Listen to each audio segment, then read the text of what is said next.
पूंजी बनाने की जो विधि चल रही महानुभाव, पूंजी बनाओ नहीं तो तुम पूंजीपति नहीं बन पाओगे। धनपति तो रावण भी था। धन एक जीवन में चला जाता है, पूंजी जन्म जन्म तक काम आती है। और आज पूंजी के दो भेद किए। बची हुई पूंजी पुण्यहीनों को और पहली पूंजी पुण्यवानों को। दान देना है, पहले निकालो, पहले बोलो इस दुकान व्यापार से इतना % हम दान देंगे ही देंगे। चलने के पहले शुरू कर दो, इतना % जाएगा दान में पहले, बाद में बैंक में जाएगा, बाद में घर में जाएगा।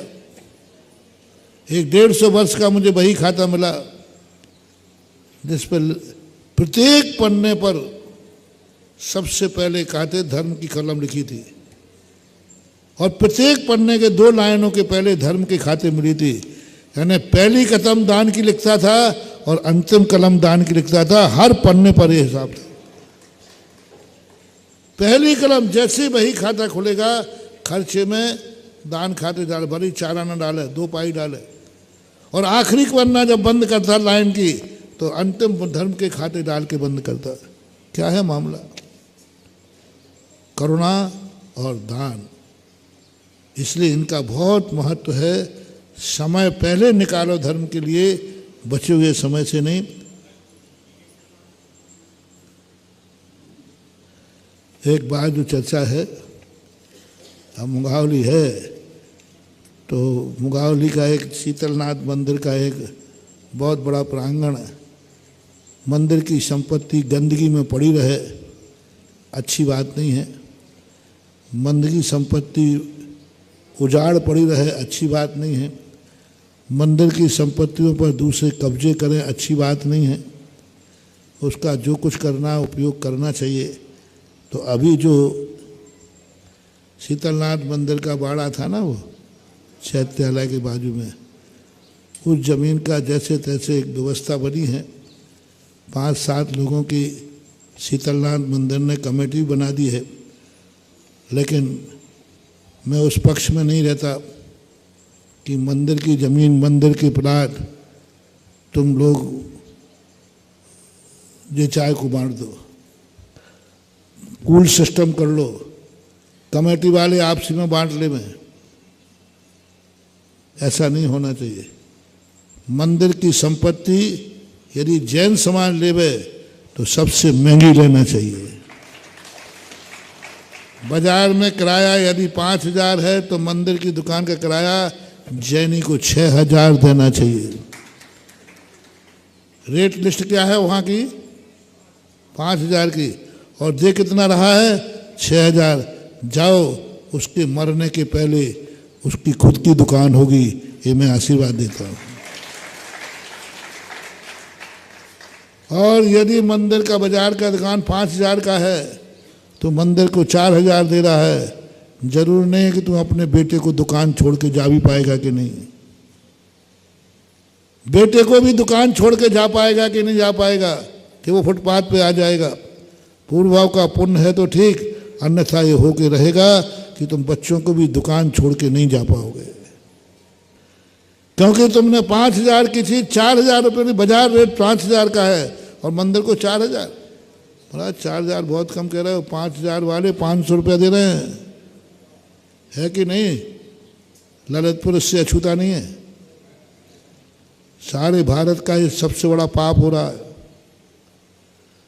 मंदिर की चीज यदि दूसरी दुकान, प्राइवेट दुकान पगड़ी में मिले 10 लाख में, और मंदिर की दुकान 10 लाख में कमेटी कहे, तो मैं अपने भक्तों से कहता हूँ, कमेटी ने 10 लाख रुपया निश्चित कर दिया पगड़ी का, मेरे भक्त से मैं कहता हूँ तुम कहना मैं तो 11 लाख रुपया दूंगा।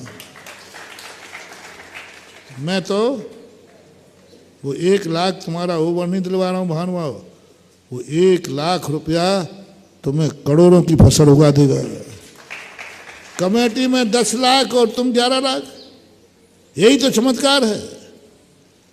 बाजार रेट से ज़्यादा रेट में दुकान लूँगा मंदिर की, बाजार रेट से कम की मिलेगी, मैं फुटपाथ पर दुकान लगा लूँगा। लेकिन बाजार रेट से कम की दुकान में महानुभाव मेरा दुश्मन भी है कोई नहीं, लेकिन है तो। बाजार रेट से कम में कोई दुकान कभी मत लेना, मत लेना, मत लेना, अन्यथा ते होंत लुल्ल मुया। लूले, लंगड़े, अंधे, बहरे, गूंगे निर्धन होते हैं क्योंकि मंदिर की संपत्ति कम में ले ली।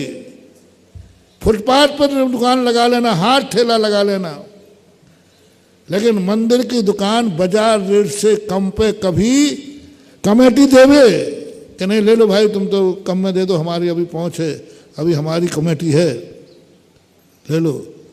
तुम हाथ जोड़ के कह देना मेरे पीछे मेरे गुरु हैं, मेरे गुरु ने कहा है कि यदि हमारी ताकत नहीं है तो हम फुटपाथ पर दुकान लगा लेंगे, लेकिन बाजार रेट से कम की दुकान मंदिर की नहीं लेंगे। नहीं चाहिए। कमेटी दे रही है तुम्हें मना करके, कमेटी कह रही है आप तो ले लो, कोई बात नहीं, मत लेना, मत लेना, मत लेना। मेरा भक्त है तो फुटपाथ पर रख लेना, और फुटपाथ पर उठाने के लिए